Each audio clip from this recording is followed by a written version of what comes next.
Oh, mama, love me. It's running on that lawn.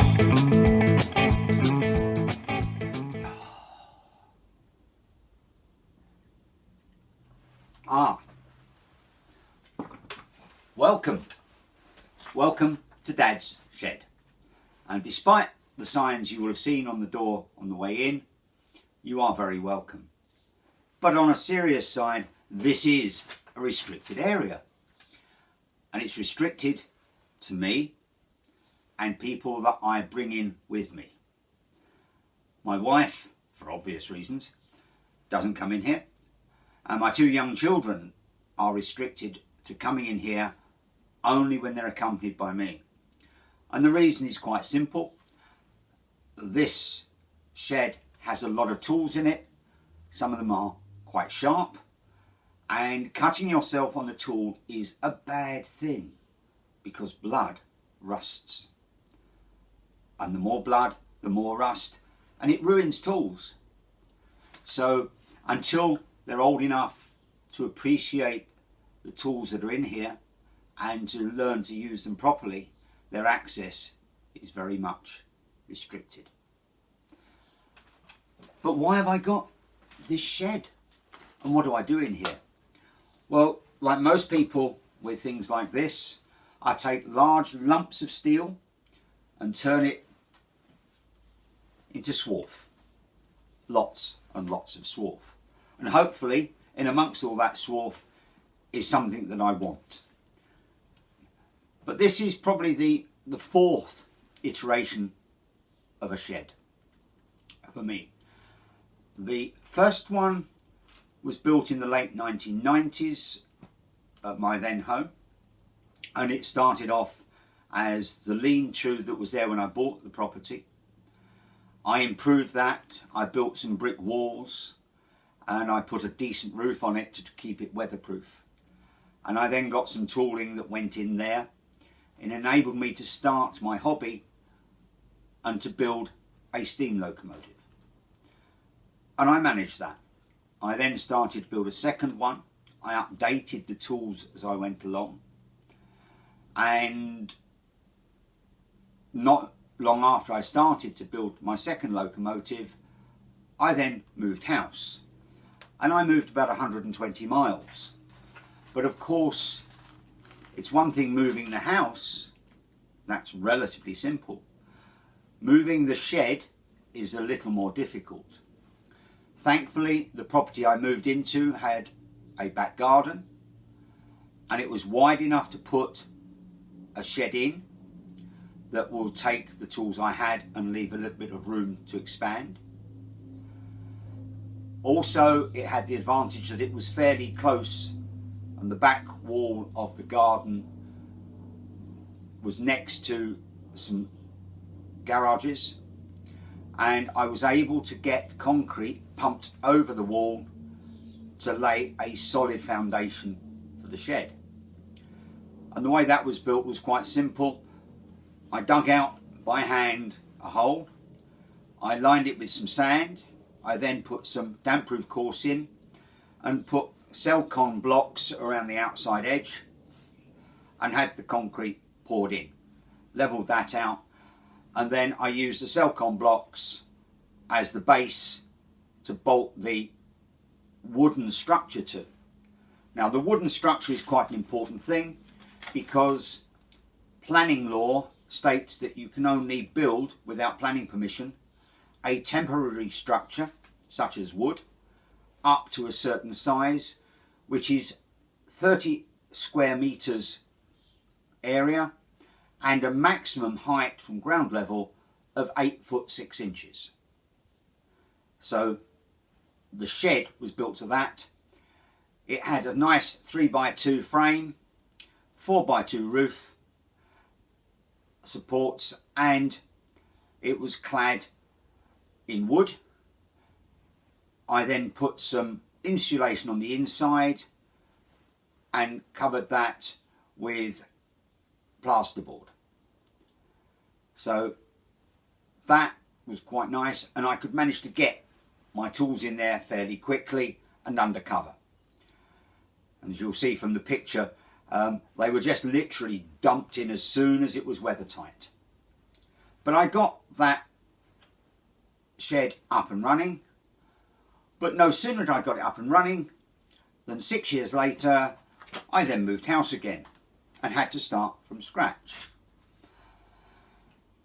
The next property had a garden that was slightly narrower, and bearing in mind the requirement that you can't have a wooden structure within a metre of a boundary, I had to squeeze it in a little bit, which meant I couldn't have the length.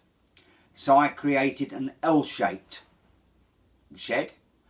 So the long part of the L was the machining area, and the second shed that was built on to create the bottom of the L was the bench area. It also meant I could actually get a motorbike in there to do work on that. And I kept that for another 6 years, and then I moved again. I must be completely insane. And this particular property has a longer garden, which is an advantage and a disadvantage. It meant that I couldn't actually go to the far end because I couldn't get the concrete pumped far enough to reach that end. So I've had to come down the side of the garden, which means that the shed is narrower and longer. It's 3 metres wide, 10 metres long, again keeping me just inside the 30 square metres of floor area I'm allowed.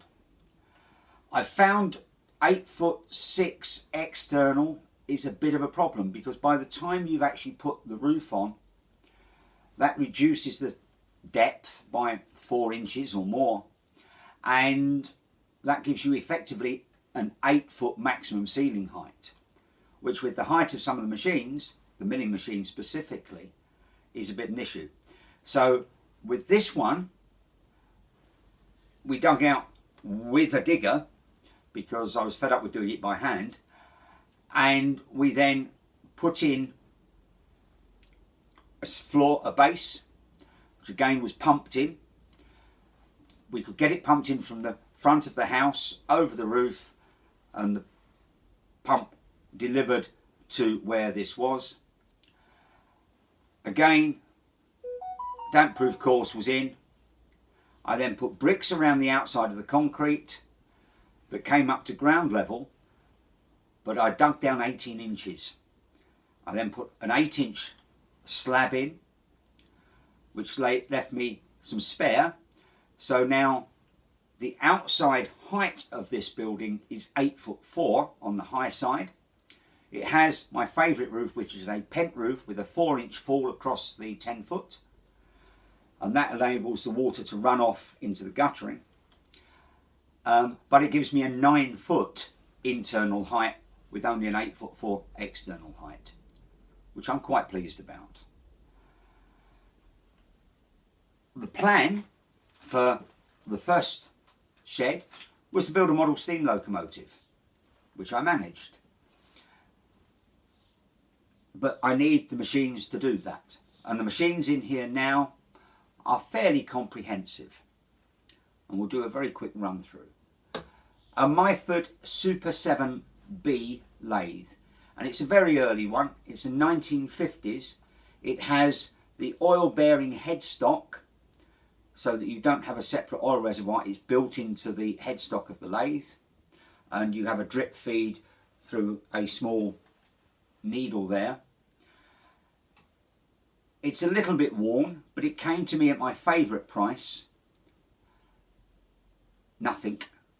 Although it did cost me 2 packets of Panatellas. A colleague of mine's father was downsizing. He'd got hold of this as a project lathe from where he worked, which was a woodworking shop.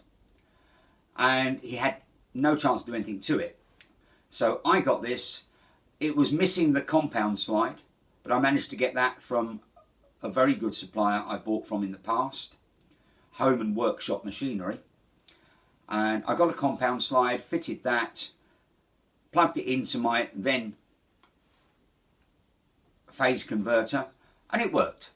So that hasn't had much done to it, apart from some paint, not quite in the Myford colour, but actually I prefer this. It's a Humbrol, and I've made a few bits and pieces which I'll come back to in a later video. So that's the Myford.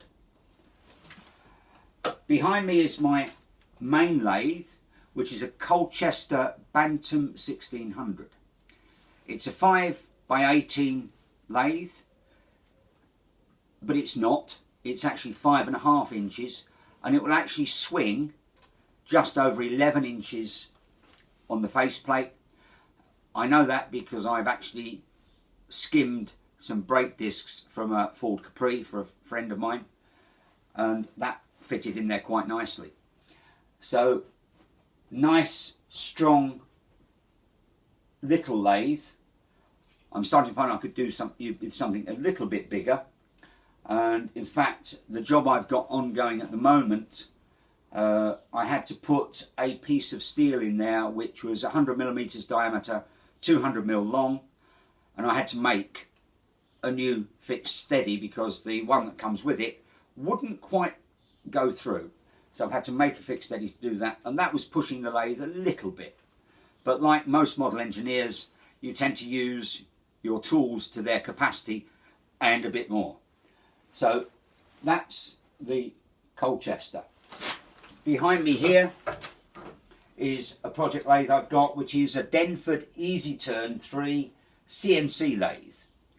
I bought that as a non-running unit. It had no control gear on it, so that's all been stripped out, rebuilt, new stepper motors in there. The control gear at the front I built from a card I bought from a company called CNC for PC in America, and it's a really nice card, but all the electronics I've built up in there. So that was quite a nice little project. It works. Doesn't do quite what I want it to at the moment, and occasionally the stepper motors lose steps, but it's a nice little machine, and I've used it to make some special door stops for 1923 Gresley coaches that mimic the pressed brass ones that they came with, and it was brilliant for that. It turned up a dozen of those with no problem at all, and it's repeatable. So that was a brilliant piece of work. A little project I've got ongoing on that is building an auto tool changing turret, because what's the point of having a CNC machine is once you've pressed the go button, it comes back 30 seconds later and says change tool. Be much better if you press the go button, it does its first operation, goes away, changes the tool, comes back and does the next operation. So that's an ongoing long-term project on that. Coming a bit further round, on the wall I've got a Nobo board which I can stick work to. I've got some notes up there which are held on with magnets, and the plans for the current project are on there. Moving a bit further down, I've got a bench grinder. Then I come to the next machine tool, which is an Elliott 10M shaper. Shapers are quite unusual in industry these days, but they're brilliant for the home workshop. You can leave it to surface something. It doesn't quite need the same attention that the milling machine needs, but it will also do work that is almost impossible on anything else. And one of the recent jobs I've got is this one, which is cutting a keyway in a gear blank. And the gear blank is for the project I was talking about for the milling machine, of making a new part for that. And behind the Elliott is my Tom Senior M1 milling machine. It's a very late horizontal version, and it's made by Denford's, and it's in Denford's lovely turquoise, which I'd love to find a matching colour for, but is almost impossible these days. That is equipped with the removable S-type vertical head, which is self-powered. Again, very, very nice piece of equipment. It does, however, in my view, have one major disadvantage, that one has got the 2 Morse taper nose on it, and its lowest speed is 500 RPM. Not ideal if you just want to face something that's quite big and you want a fly cutter or something similar. So I could do with a vertical head that can go on and off, which is powered from the horizontal arbor. Tom Senior made a knuckle head for it, which are almost impossible to find and very expensive. So I'm currently manufacturing a vertical head for that, which will enable me to bolt through, turn round through 45 degrees, and that's an ongoing, fairly major project currently. Not only have I needed to bore out the head to take the spindle and bearings, which is the project that had the lathe a bit stretched, but I'm having to gear cut both spur gears and bevel gears, which is what the machine is currently set up to do. So behind the milling machine is the drill. Again, really nice 3-phase. It's a Fobco 7/8, 2 Morse taper, 16 speed, and a lovely piece of equipment. Moving across to the other side, we've got a bandsaw, really nice, not totally accurate, slightly lightweight, but for an amateur it's a really good piece of kit, and it saves a lot of time hacksawing things down. Next to that is another drill, and that came to me again at my favourite price. If you'd like to take it apart, you can take it home. We don't want it. And next to that is the tool and cutter grinder, which is a Clarkson Mark 1. All the head gear for it has been built in the workshop because it came as a bare machine.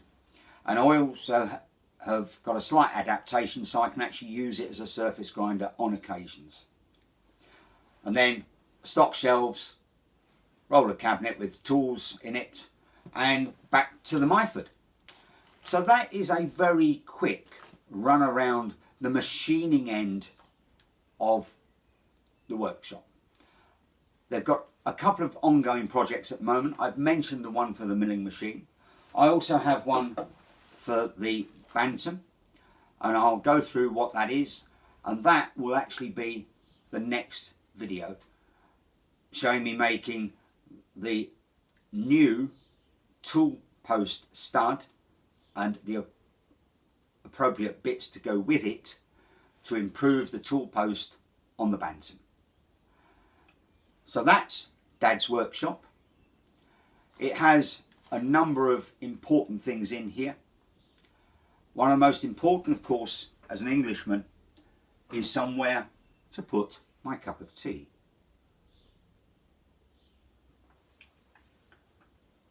But before we go, I'll just talk safety in the workshop.